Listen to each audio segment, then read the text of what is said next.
tous, c'est Pan de la chaîne, bienvenue sur cette vidéo qui aujourd'hui va parler personnalité, pattern et ce qui est inné. Je reprends en référence un article qu'il y a eu dans l'Express, il est disponible sur le web et sur l'hebdo du 13 avril. Et c'est Robert Plomin, même échangé par erreur à la maternité, vous seriez à peu près la même personne. Et ça nous permet, pour nous qui nous intéressons un peu aux énéagrammes et au type de personnalité, au typage de personnalité, de se rendre compte qu'il y a un acquis, une personnalité, un caractère de base qui va influencer énormément notre vie, même si les conditions d'acquisition, c'est-à-dire systémiques, peuvent à un moment donné ne pas être les mêmes que celles qu'on a reçues. On l'a eu avec l'expérience des jumeaux, on l'a eu avec énormément de types d'expérience et il en parle un peu dans l'article. Et ce que je trouve vraiment intéressant, en tout cas, malheureusement, c'est un biais de confirmation par rapport à un ensemble d'éléments auxquels moi je peux adhérer via les énéagrammes. Je pense qu'on est avec une personnalité, avec un caractère, et que ça vient pas en fonction de notre système, c'est pas notre famille, c'est pas les événements qui vont se passer qui vont modifier notre personnalité. On en a une à la base et après on va plus ou moins la peaufiner. Si on reprend sur le principe des énéagrammes, on va être plus ou moins intégré, on va être plus ou moins avec un sous-type qui soit social ou pas, on va avoir plus ou moins des aspects de notre énéatype avec une aile d'un côté ou de l'autre, mais ça reste nous dans le caractère initial de ce que l'on a. Ce que j'ai trouvé assez intéressant, je vous lis juste des tout petites parties de l'article, en l'occurrence celles qui peuvent nous intéresser. En d'autres termes, ce que je dis, c'est que si vous aviez été échangé par erreur à la maternité à votre naissance et ramené à la maison par les mauvais parents, élevé dans une autre famille et fréquenté d'autres écoles, vous seriez à peu près la même personne qu'aujourd'hui. Et ça peut nous faire vraiment cogiter dans le sens où beaucoup de personnes vont dire le système, la société, la parentalité, etc., vont influencer complètement l'enfant et donc vont dépasser le caractère. Alors même si on sait qu'on peut éduquer, et il y a des moments où on se demande si l'éducation n'est pas devenue un dressage pour certains, c'est-à-dire tu dois répondre à tel type de stimulus et de cette façon-là, ce qu'on pourrait appeler l'éducation de base, mais tellement exacerbée que par rapport à des personnalités, on va se rendre compte qu'à un moment, il va y avoir une réactance hyper importante de l'enfant ou de l'ado ou du jeune adulte qui va aller à l'opposé de tout ce qui lui a été éduqué, et qui va reprendre certainement des aspects qui sont associés à sa personnalité. Donc c'est intéressant pour le parent, et d'ailleurs il le dit un peu plus loin dans l'article, de se dire « Mollo, calmez-vous ». Vous faites au mieux par rapport à vos convictions, votre caractère, votre éducation et tout ce que vous aimeriez pour l'enfant. Néanmoins, gardez en tête qu'il est ce qu'il est. Et même si c'est des jumeaux, même si vous vous donnez le même amour, la même énergie, etc., même si on pourra toujours me dire, Pank, on ne donne jamais exactement la même chose, c'est pas les mêmes situations, il y a plein d'éléments contextuels, on est d'accord, le caractère est à prendre en compte. Et je pense que c'est hyper utile de comprendre un type de personnalité, que ce soit avec le MBTI, que ce soit avec les énéagrammes, que ce soit avec du process-com, qu'importe en gros le formalisme, tant que ça peut répondre à l'idée de je comprends dans quel sens va l'enfant, ou là on parle plus pour les adultes, dans quel sens va la personne, les personnes que je rencontre, que je croise, avec qui je passe du temps, etc. Ça permet automatiquement de se dire, je vais pas faire changer quelqu'un. Alors, on sait très souvent dans le rapport et les relations, il y a cette notion à se dire, ouais, mais tu peux être différent si je répète, si j'éduque, si j'oriente, je vais faire changer la personne. Sauf que le caractère est caractère et qu'il y a forte chance qu'à un moment ou à un autre, il y a un retour de bâton et que tout ce qui semblait avoir évolué, en fait, n'évolue pas du tout parce qu'on n'a pas respecté la personnalité de la personne avec qui on passe du temps, avec qui on échange, ou on habite, etc., etc.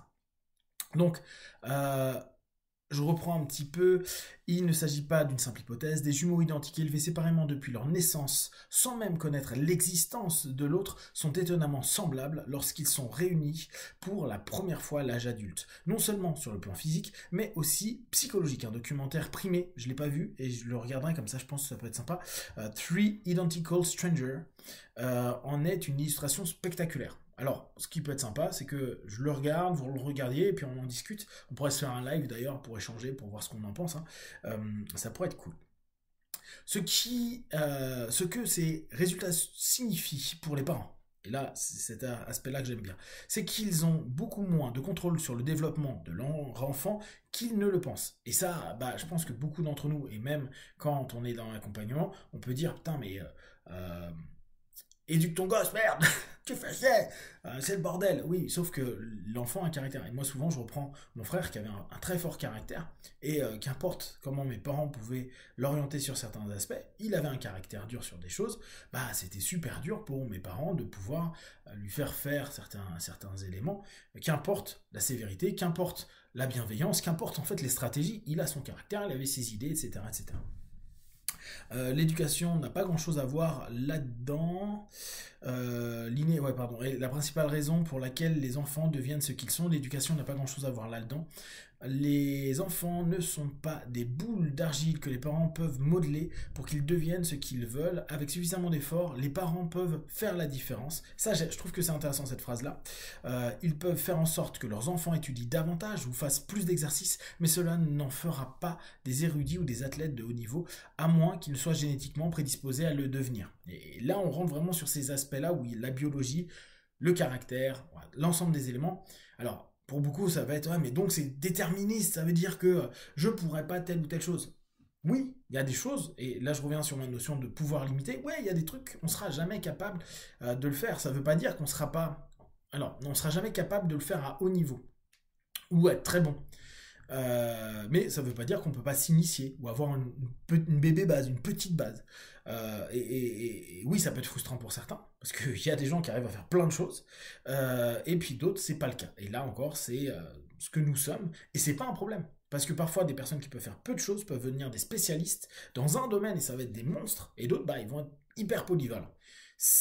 On en parlait il y a pas longtemps avec Dao, je crois, sur justement ces personnes un peu étonnantes qui sont capables de plein de choses, mais là encore, le caractère, la génétique, ça joue. D'ailleurs, dans l'article, il revient beaucoup sur l'aspect génétique. Les parents peuvent donc et doivent contrôler le comportement de leur enfant, par exemple en fixant des limites au comportement agressif, mais cela ne changera pas ce qu'ils deviendront. Alors, j'imagine que ça doit être un peu dur pour les parents de lire ça. Une bien meilleure recette pour les parents est de comprendre qu'ils n'ont que peu de contrôle sur le devenir de leurs enfants, de reconnaître et de respecter leurs différences, de découvrir ce qu'ils aiment et de les aider à le faire. Suivre le courant génétique plutôt que de nager à contre-courant. Nous devrions faire de belles choses pour nos enfants parce que nous les aimons et nous voulons que la vie soit le meilleur possible pour eux et non parce que nous essayons de faire d'eux ce que nous voulons qu'ils soient. Une grande partie du plaisir d'être parent vient du fait de voir son enfant devenir ce qu'il est génétiquement. Voilà. Bon. J'ai trouvé que ça c'était vraiment intéressant parce qu'on revient sur cette notion. Connaissez de mieux en mieux les énéatypes, les MBTI, les typages de personnalité. Oui, on peut critiquer, on peut ne pas être en accord, j'adhère complètement.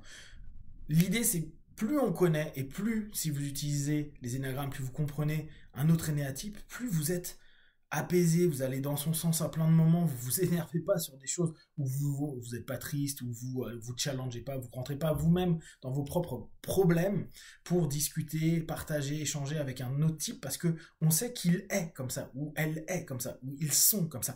Et c'est ok.